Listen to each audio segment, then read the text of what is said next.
अस्सलाम वालेकुम। उम्मीद करता हूँ आप सब लोग ठीक होंगे। आज की वीडियो आप लोगों के लिए काफ़ी हेल्पफुली होने वाली है। कनाडा के विजिटर वीज़े के लिए कौन कौन से डॉक्यूमेंट्स चाहिए होते हैं, आपके वीज़े अप्रूव होने के ज़्यादा चांस हो सकते हैं।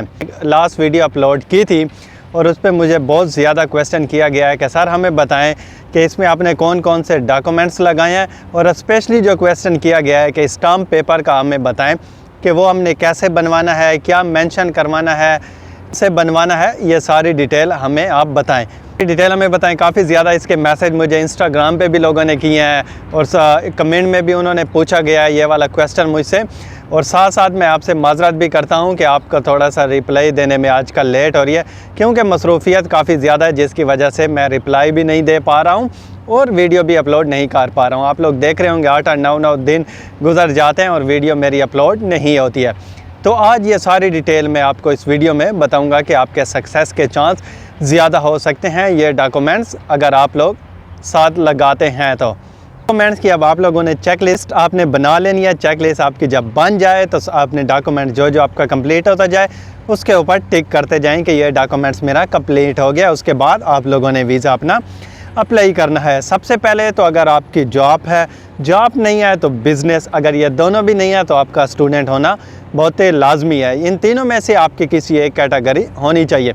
जॉब है तो आपका जॉब लेटर आपका जॉब लेटर लगेगा। बिज़नेस है तो आपने अपना बिज़नेस शो करवाना है। स्टूडेंट है तो स्टूडेंट का एक लेटर बनता है, चाहे आप कॉलेज में हैं, स्कूल में हैं, यूनिवर्सिटी में हैं, किसी इंस्टीट्यूट में अगर आप लोग पढ़ रहे हैं तो वहाँ से आपने अपने प्रिंसिपल से या अपने हेड से वहाँ से आप लोगों ने लेटर बनवाना है कि मुझे लेटर दें कि मैं यहाँ पे स्कूल या यूनिवर्सिटी कहीं भी है कि मैं एक रेगुलर स्टूडेंट हूँ और यहाँ पे इस फील्ड में स्टडी कर रहा हूँ, इतना टाइम हो गया। वो आपको लेटर बना के देंगे, स्टैम्प करके देंगे, साइन करके देंगे, और वो लेटर फिर आपने अपना अपलोड करना है विजिटर वीज़े की फ़ाइल में, या जॉब लेटर हो या बिज़नेस का बताएं या स्कूल का। अब ये हो गया क्लियर। सेकंड पे आ जाता है बैंक स्टेटमेंट। बैंक स्टेटमेंट आपकी मस्ट है।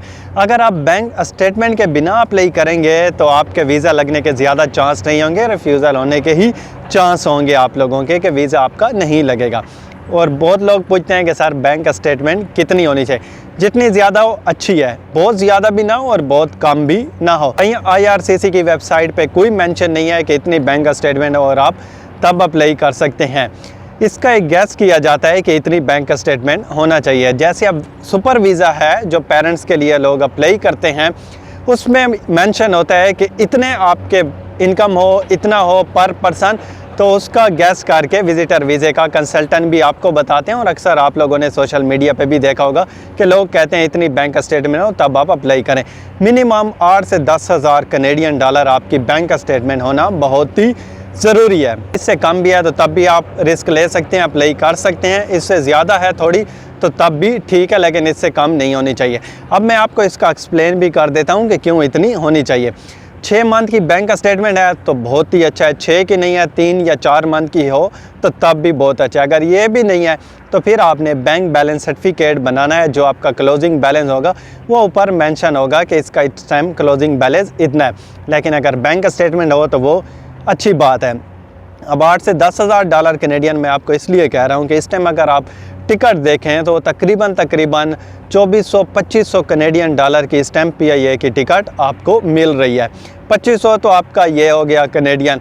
बाकी और आपके एक्सपेंस हैं, आपके पास कुछ पैसे होने चाहिए। जब आप कनाडा आते हैं यहाँ पे आपके अकामोडेशन के हो गए, आपने यहाँ पे ट्रांसपोर्ट के हो गए हैं, और आपने मनी भी शो करवानी है कि देखें मेरे पास इतने हैं, इंश्योरेंस वगैरह के हो गए। ये सारी चीज़ें आपको यहाँ पे लेनी होती हैं, क्योंकि जब आप लोग कनाडा आते हैं तो आपका हेल्थ कुछ भी आप लोगों का कवर नहीं होते। आप लोगों ने सब काम ये खुद करना होता है, चाहे आपको इन्विटेशन लेटर है या नहीं है।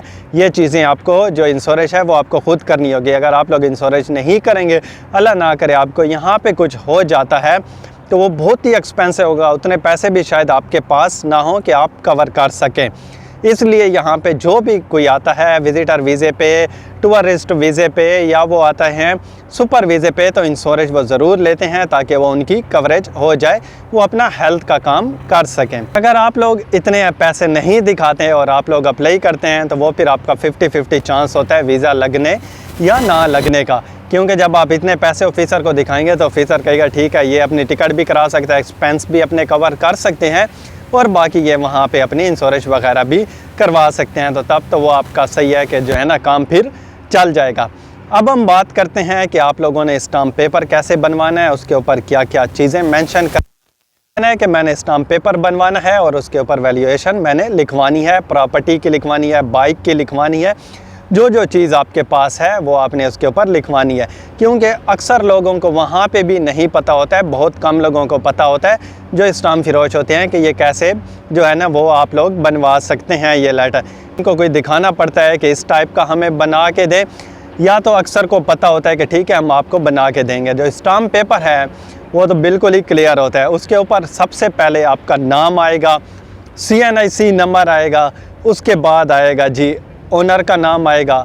अगर आपने वहाँ पे लिखवाना है कि ये मेरा घर है, इतने मरले है, इस टाइम इसकी इतनी वैल्यू है, तो वो वैल्यू आपने कहाँ से करवानी है वो आपने ख़ुद करनी है। जब अगर आप लोग इस्लामाबाद में रहते हैं, कहीं पर भी रहते हैं, तो वो आपको पता होगा कि इस टाइम हमारे सिटी, हमारे एरिया में क्या एक मरले की वैल्यू चल रही है। तो आपने ख़ुद कैलकुलेट करके 19-20 भी हो जाए तो दैट्स फाइन, वो फिर आपने वहाँ पे उससे लिखवाना है। आप ख़ुद ही उसको अमाउंट बताएंगे कि यहाँ पे इतनी अमाउंट लिखो। फिर आपने एड्रेस लिखना है कि इसका ये एड्रेस है, यहाँ पे ये है। तो वो आपका ओनर का नाम भी आ गया, आपका CNIC नंबर भी आ गया और वो मरले भी आ गए। जितने लोग स्क्वायर फुट में लिखें वो भी आप वहाँ पे लिखवा सकते हैं, ठीक है। और सेकंड पे आप लोगों ने लिखवाना है कि अगर आपके पास ज्वेलरी है तो ज्वेलरी का भी आप लोगों ने ज़रूर उसमें लिखवाना है कि 5 तोले या 10 तोले है। तो वो अब आप लोगों को पता होगा कि इस टाइम 1 तोले का रेट क्या चल रहा है पाकिस्तान में, तो वो आप लोगों ने उस हिसाब से उसके उतने पैसे लिखवाने हैं। जब आप लोग सिर्फ ये भी नहीं लिखवाना है, ये भी साथ लिखवाना है कि इस ज्वेलर से हमने परचेज़ किए थे और उसका ये एड्रेस है, वो भी आपने लिखवाना है। और उसका ओनर कौन है ज्वेलरी का, आप ओनर हैं तो आपने अपना नाम उसमें मेंशन करवाना है। पे आ जाता है, अगर आपके पास बाइक है तो आपने अपनी बाइक का भी लिखवाना है, उसका ओनर कौन है, CNIC नंबर आपने लिखवाना है और उसकी वैल्यू क्या है। तो ये सारी चीज़ें आप लोगों ने लिखवानी है। उसका एड्रेस आप लोगों को लिखवाने की ज़रूरत नहीं होती है, लेकिन वो अब आप ओनर हैं तो आप खुद उसका बाइक का बता सकते हैं। कि अक्सर लोगों ने घर पे कैश भी रखा होता है, आप कैश भी लिखवा सकते हैं। कैश लिखवाएं कि मेरे पास पाकिस्तानी इतना कैश है और कनेडियन इतने बन जाते हैं, ये भी आप लोग वहाँ पे मेंशन करवा सकते हैं। और बैंक स्टेटमेंट का भी आपने ज़रूर स्टाम्प पेपर में लिखवाना है कि मेरी इतनी बैंक स्टेटमेंट है और इतने पैसे वहाँ पे पड़े हैं और ये इस ब्रांच में है, ब्रांच का नाम लिखवाना है और एड्रेस आपने लिखवाना है। ये सारी चीज़ें आपने स्टाम्प पेपर के ऊपर लिखवानी है। बाकी बाइक का मैंने आपको बता दिया है, ज्वेलरी का भी। बाकी आप कोई समझते हैं कि ऐसी चीज़ आपके पास कोई पड़ी है जिसकी इस टाइम अच्छी खासी वैल्यू है, तो वो भी आप वहाँ पे स्टाम्प पेपर में आप लोग लिखवा सकते हैं। जैसे प्राइस बॉन्ड हो गए, प्राइस बॉन्ड का भी आप वहाँ पे लिखवा सकते हैं। बाकी फ़ेक डॉक्यूमेंट्स आपने कुछ नहीं लगाने हैं। अक्सर लोग फ़ेक डॉक्यूमेंट्स अपने लगा के और वो जो उनका वीज़े लगने के चांस होते हैं वो रिजेक्ट हो जाता है। वो इस वजह से होता है कि आप लोगों ने फ़ेक डॉक्यूमेंट्स लगाए हैं। जब आप लोग अपना पासपोर्ट, CNIC नंबर, पूरी डिटेल देते हैं और वो कोई फ़ेक डॉक्यूमेंट्स निकल आता है तो वो आपका वीज़ा रिजेक्ट हो जाता है। साथ ये भी चांस होता है कि 5 साल 10 साल वो आपके ऊपर बैन भी लगा सकते हैं कि आप लोग इतने टाइम के लिए कनाडा का अप्लाई नहीं कर सकते। और उस बैन के बाद अगर आप लोग फिर भी अप्लाई करें तो वो सिस्टम में आ रहा होता है कि पहले भी इन्होंने फ़ेक डॉक्यूमेंट्स लगाए हैं। तो इस वजह से फ़ेक डॉक्यूमेंट से आप लोगों को गुरेज करना चाहिए और अपने ओरिजिनल डॉक्यूमेंट्स लगाएं, अपनी फ़ाइल बनाएं, वीज़े की सबमिट करें ताकि ज़्यादा से ज़्यादा चांस हो कि आपका वीज़ा लग जाए। बाकी ट्रैवल हिस्ट्री का आपने स्टाम्प पेपर में बिल्कुल भी मेंशन नहीं करना है, वो आपने अलग से वहाँ पे देना है।